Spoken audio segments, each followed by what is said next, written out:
사랑하는 하나님 아버지, 우리가 살아가면서 하나님의 사랑을 기억할 뿐 아니라 그 하나님의 사랑을 실천하는 교회 되게 하시고, 항상 하나님께서 우리에게 따뜻하게 은혜를 베풀어 주셨던 것처럼 우리도 그렇게 따뜻한 은혜를 베푸는 교회가 되게 하여 주십시오. 예수 그리스도의 이름으로 기도합니다. 아멘. 여러분들 마태복음 18장을 보면 용서할 줄 모르는 비유라고 소제목이 기록되어 있습니다. 그 내용이 기록되어 있는데 여러분들 다 아는 내용입니다. 한 사람이 어떤 종에게 1만 달란트를 탕감해 줍니다. 사실은 처음에는 이렇게 물어봤어요. 갚아라. 때가 되지 않았느냐? 이제 상환 기간이 되지 않았느냐? 그랬더니 이 사람이 돈이 없습니다. 그랬더니 그 주인이 이렇게 얘기해요. 갖고 있는 거 다 팔아라. 그러면 갚을 수 있지 않냐?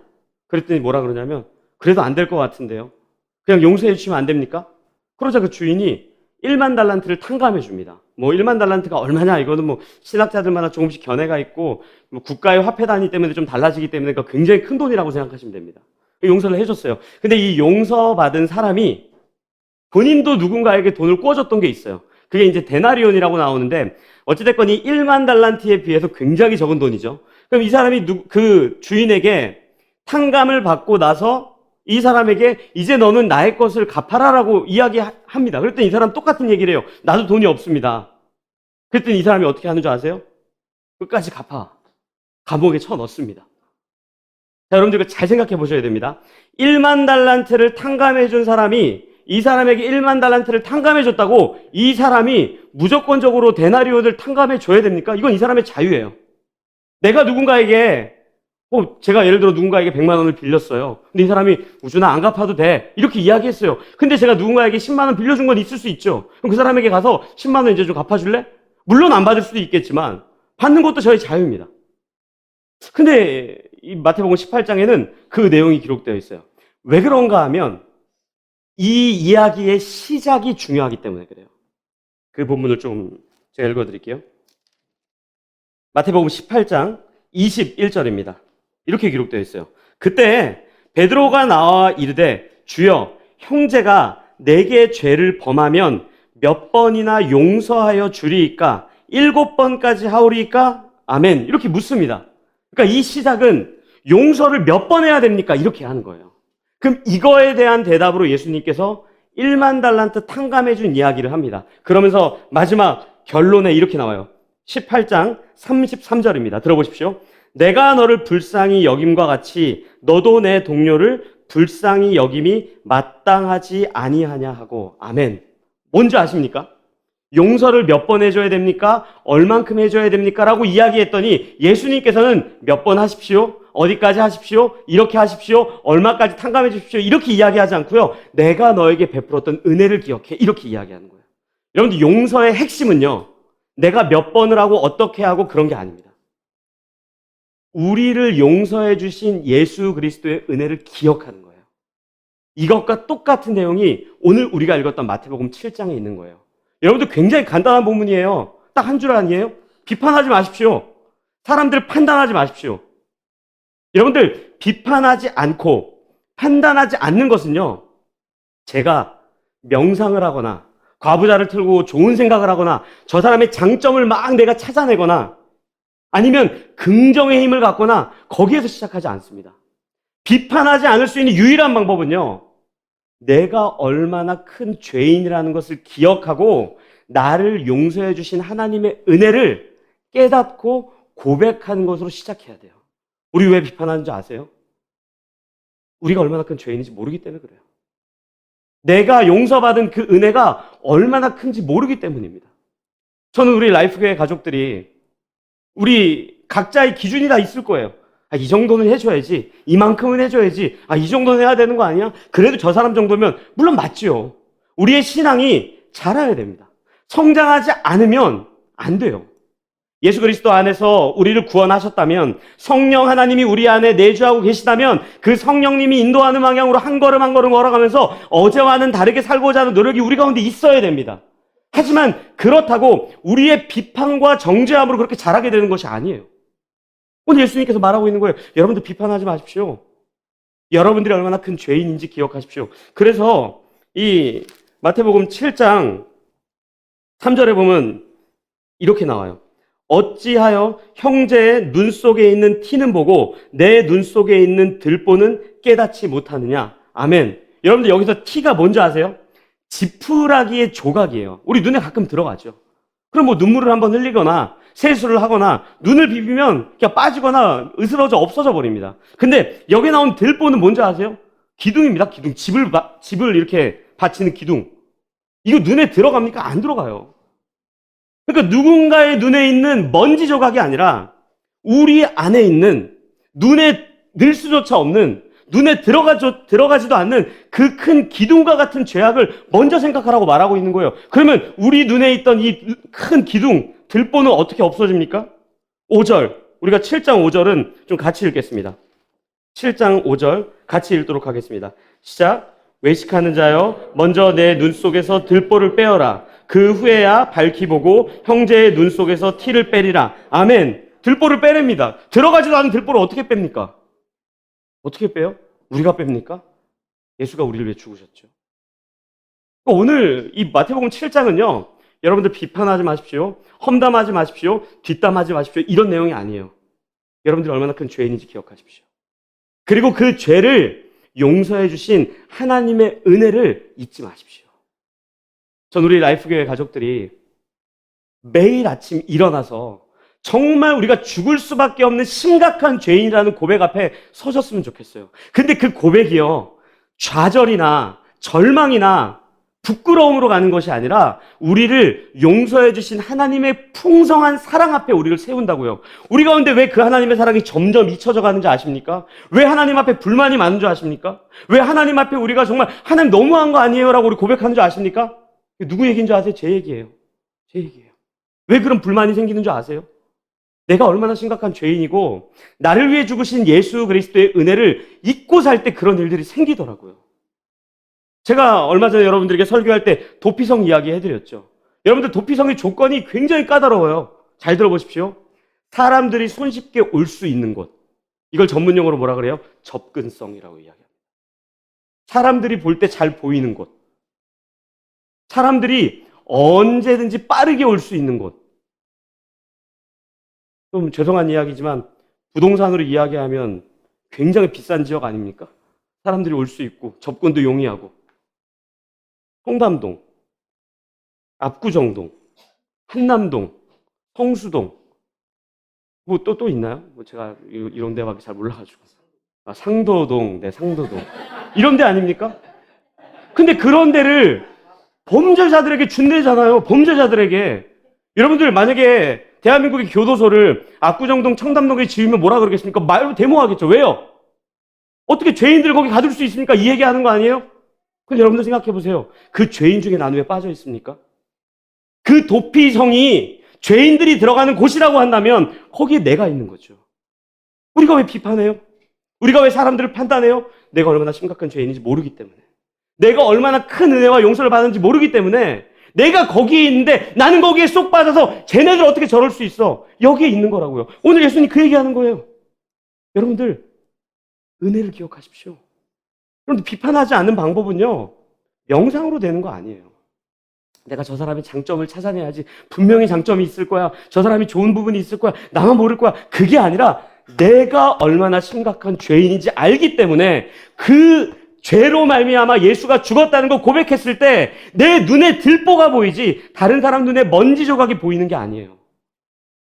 저도 청년부 시절이 있지 않았겠습니까? 제 청년부 시절에 제가 실명은 언급하지 않겠습니다. 모모모 시스터스들이 있었습니다. 굉장히 멋지고 화려한 화장에 굉장히 멋진 의상을 입고 왔더니 박수를 치는 사람들도 있지요. 시험 드는 사람들도 있는 거예요. 시험만 듭니까? 비판하는 사람도 있는 거예요. 어떻게 교회 올 때 저렇게 화장하고 올 수 있어? 어떻게 저런 옷을 입고 올 수 있어? 뭐 그걸 다 마음속으로 생각하겠죠. 누군가가 얘기를 하더라고요. 그렇게 입을 거면은 앞으로 뭐 이렇게 강단 앞에 서지 말고 뭐 하지 말고. 이제 그거 보면서 너무 마음이 안 좋았어요. 아니 그런 이야기를 하려면 좀 비싼 클렌징 크림 하나 사주던가 아니면 치마가 짧으면 긴 치마 예쁜 명품을 사주면서 야 이게 자매에게 더 어울릴 것 같아요. 당신은 쌩얼이 나의 풀 메이크업보다 아름답습니다. 이런 멋은 있어야 되지 않겠습니까? 제가 왜 이야기하는 줄 아세요? 하나님이 그렇게 하지 않았어요? 아담과 범죄했을 때 그냥 비판합니까? 아니요. 가지고 맞춰주시잖아요.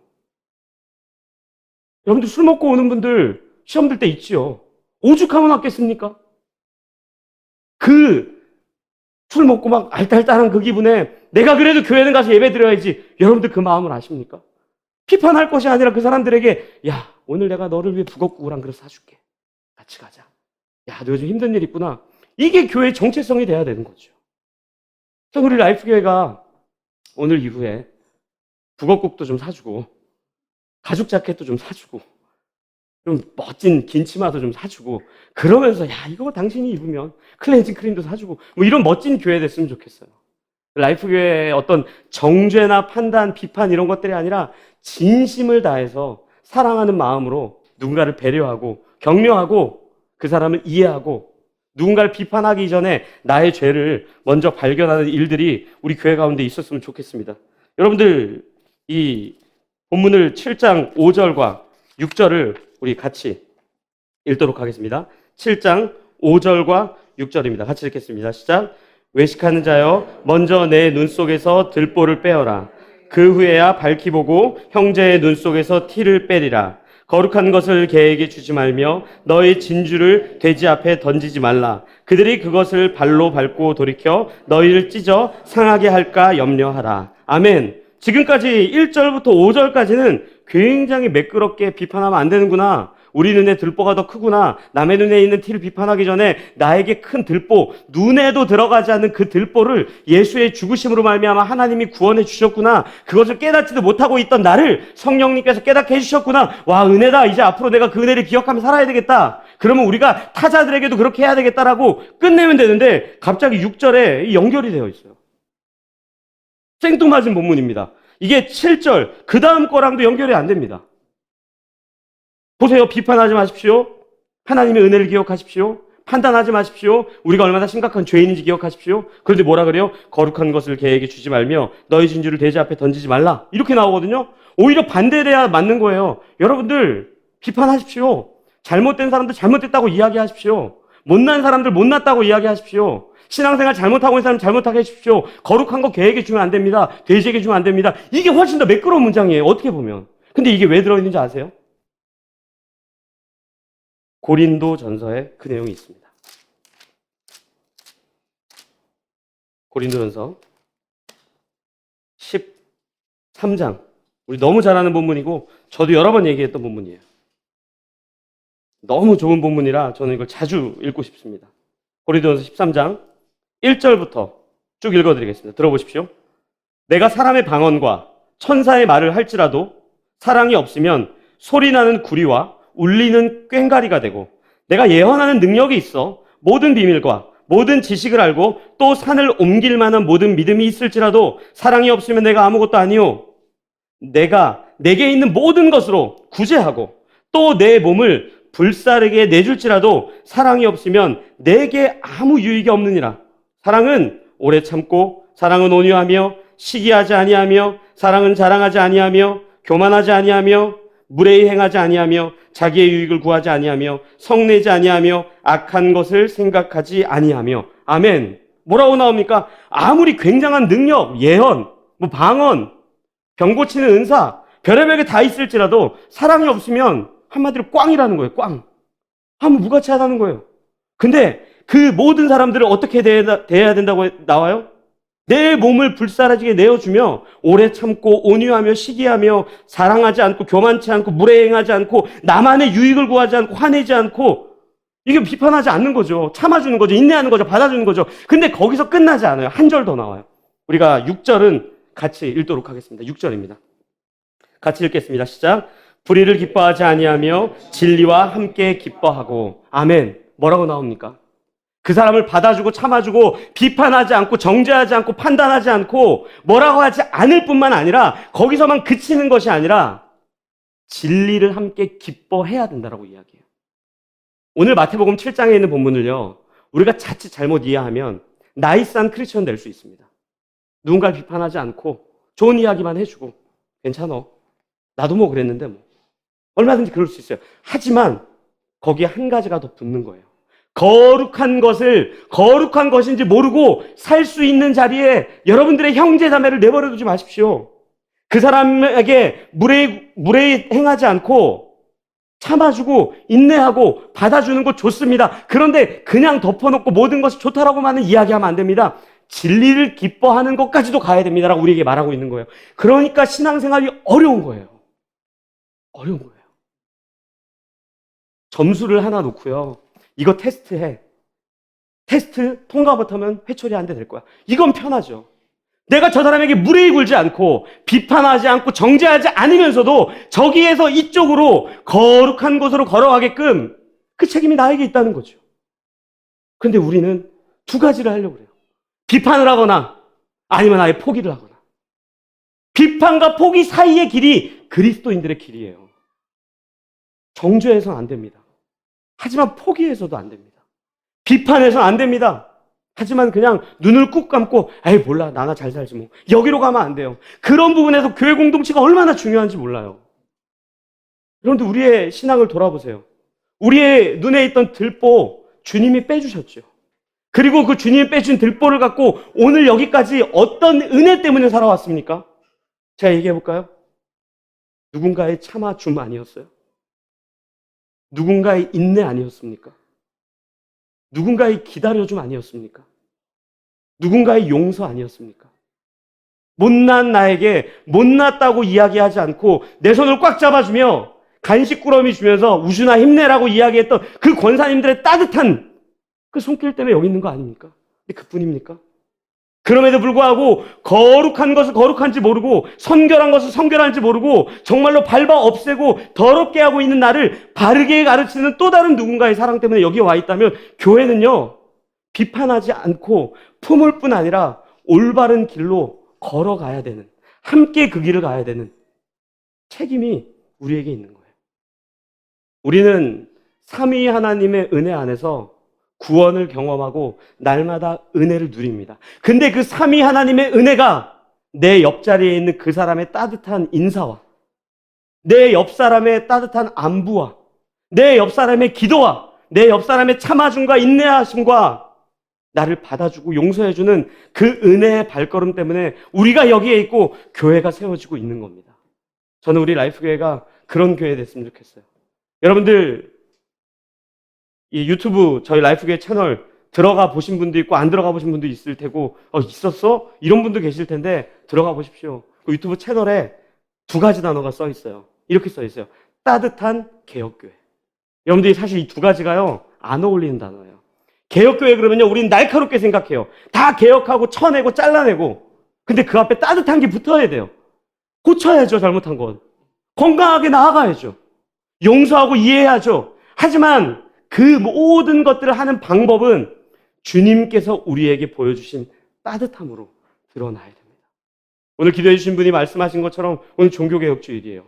500년, 여년 전에, 훨씬 전에 누군가의 종교개혁을 일으킨 그 기초 위에 우리가 섰다면 그걸로 끝나는 것이 아니라 오늘 우리의 삶 속에 마태복음 7장에 기록되어 있는 것처럼 비판하는 것으로 일관하고 있는, 정죄하는 것으로 일관하고 있는, 잘못된 것을 잘못됐다라고 말하면서 나의 옳음을 증명하는 교회였다면 따뜻하게 사랑으로 은혜로 증명하는 교회가 돼야 됩니다. 저는 여러분들이 오늘 종교개혁주일 맞이하면서 그 말씀을 기억하면서 따뜻하지만 진리와 함께 기뻐할 수 있는 그런 교회 됐으면 좋겠어요. 마지막으로 이야기 하나만 해드리겠습니다. 제 이야기는 아니고 성경에 기록되어 있는 내용이에요. 여러분들 우리가 얼마 전에 요나서 같이 묵상했죠. 요나서가 이스라엘 백성이었던 요나가 아수르 니느웨 백성들에게 복음을 전하는 것, 그건 2차적인 메시지입니다. 근데 왜 요나를 부르십니까? 요나 가운데 그 마음이 있었던 거예요. 하나님, 저 니느웨 나쁜 놈들 아닙니까? 하나님, 저 니느웨 죄인 아닙니까? 하나님, 저 니느웨 이스라엘 백성들 괴롭히던 사람들 아닙니까? 하나님, 지금도 여전히 거룩한 것을 밟아 없애는 개와 돼지 같은 사람들 아닙니까? 그 질문 때문에 순종하지 않은 거예요. 근데 그런 요나에게 한 가지 보여주시죠. 여러분들 들어보십시오. 요나 4장입니다. 우리 잘 아는 부분이에요. 요나가 이렇게 이야기해요. 요나가 매우 싫어하고 성내며 여호와께 기도하여 이르되 여호와여 내가 고국에 있을 때 이러하겠다고 말씀하지 아니하였나이까. 그러므로 내가 빨리 다시스로 도망하여 싸우니 주께서는 은혜로우시며 자비로우시며 노하기를 더디하시며 인애가 크시사 뜻을 돌이켜 재앙을 내리지 아니하시는 하나님이신 줄을 내가 알았음이니이다. 아멘. 뭐라 그래요? 하나님 정말 그런 분입니다. 인자하신 분입니다. 은혜로운 분입니다. 그래서 내가 여기 있습니다. 이 고백하는 거예요. 근데 왜 그 은혜와 그 인자와 그 자비가 그 오래 참으심이 니느웨 백성들에게는 해당 안 된다고 생각해요? 본인은 그 은혜를 경험한 적이 없다고 생각하기 때문에 그래요. 계속 읽어드릴게요. 여호와여 원하건대 이제 내 생명을 거두어 가소서. 사는 것보다 죽는 것이 내게 나음이니이다 하니. 뭐라 그럽니까? 아수르가 구원받는 꼴은 죽어도 못 보겠습니다. 나 죽여주십시오. 이렇게 얘기하는 거예요. 그때 뭐라 그럽니까? 여호와께서 이르시되 네가 성내는 것이 옳으냐 하시니라. 요나가 성읍에 나가서 그 성읍 동쪽에 앉아 거기서 자기를 위하여 초막을 짓고 그 성읍에 무슨 일이 일어났는가를 보려고 그늘 아래 앉았더라. 하나님 여호와께서 박넝쿨을 예비하사 요나를 가리게 하셨으니 이제 그의 머리를 위하여 그늘이 지게 하며 그의 괴로움을 면하게 하려 하심이었더라. 요나가 박넝쿨로 말미암아 크게 기뻐하였더니 더운 날씨에 그늘이 하나도 없었는데 박넝쿨 때문에 시원했대요. 좋았대요. 그때 뭐라 그래요? 7절에 하나님이 벌레를 예비하사 이튿날 새벽에 그 박넝쿨을 갉아먹게 하심에 시드니라. 해가 뜰 때 하나님이 뜨거운 동풍을 예비하셨고 해는 요나의 머리에 쪼임에 요나가 혼미하여 스스로 죽기를 구하여 이르되 사는 것보다 죽는 것이 내게 나으니이다 하니라. 하나님이 요나에게 이르시되 내가 이 박넝쿨로 말미암아 성내는 것이 어찌 옳으냐 하시니 그가 대답하되 내가 성내어 죽기까지 할지라도 옳으니이다 하니라. 마지막 10절 이렇게 써 있습니다. 여호와께서 이르시되 네가 수고도 아니하였고 재배도 아니하였고 하룻밤에 났다가 하룻밤에 말라버린 이 박넝쿨을 아꼈거든. 하물며 이 큰 성읍 니느웨에는 좌우를 분별하지 못하는 자가 12만여 명이요 가축도 많이 있나니 내가 어찌 아끼지 아니하겠느냐 하시니라. 아멘. 뭐라 그럽니까? 그 박넝쿨 내가 너한테 준 거야. 처음부터 네 거 아니야. 내가 너를 사랑해서 여기까지 끌고 왔고 네가 시원하게 할 수 있는 것 원래 없었어. 내가 해주는 거야. 그럼 내가 그 은혜를 니느웨 백성들에게 베푸는 것 왜 나쁜 거니? 오늘 우리에게 묻고 있는 거죠. 우리의 신앙을 가만 점검해 보십시오. 날선 비판으로 개혁을 하려고 하십니까? 아니면 예수께서 우리를 위해 죽으시고 부활하신 그 은혜를 기억하는 자리에서 주님께서 나에게 보여주신 그 사랑으로 나도 누군가에게 박넝쿨과 같은 역할로, 나도 누군가에게 따뜻하고 인자한 미소로, 나도 누군가를 용서하고 안아주는 그 자리로 조금씩 거룩한 것이 무엇이고 성결한 것이 무엇이고 용서해 주는 것이 무엇인지 하나님이 기뻐하는 삶이 무엇인지를 기억하며 살아가고 있는지 오늘 우리에게 묻고 있는 거예요. 저는 500여 년 전에 종교개혁이 아니라 오늘 우리의 삶 속에 그 종교개혁이 일어났으면 좋겠습니다. 그런데 그것이 오늘 그치는 것이 아니라 매일 아침 일어나는 이부자리에서 그 종교개혁이 일어났으면 좋겠습니다. 예수의 은혜를 기억하며 살아가는 그런 한 주, 그런 매일이 종교개혁되는 인생이 됐으면 좋겠습니다. 우리 그렇게 같이 한 마음으로 기도했으면 좋겠어요. 두 가지만 기도했으면 좋겠습니다. 첫 번째는 주님, 내가 얼마나 큰 죄인인지를 기억하고 나를 용서해 주신 예수의 은혜를 기억하며 살게 해주십시오. 그리고 예수님께서 나를 용서해 주셨던 것처럼, 예수님께서 나에게 따뜻하게 은혜를 베풀어 주셨던 것처럼, 예수님께서 나를 따뜻하게 안아주셨던 것처럼 나도 그렇게 예수 그리스도 때문에 살아갈 수 있는 믿음이 되게 해달라고, 타자를 향하여서 그렇게 넉넉한 사랑을 베푸는 사람 되게 해달라고 이 시간 우리가 마음을 모아 함께 기도하도록 하겠습니다. 기도하시겠습니다.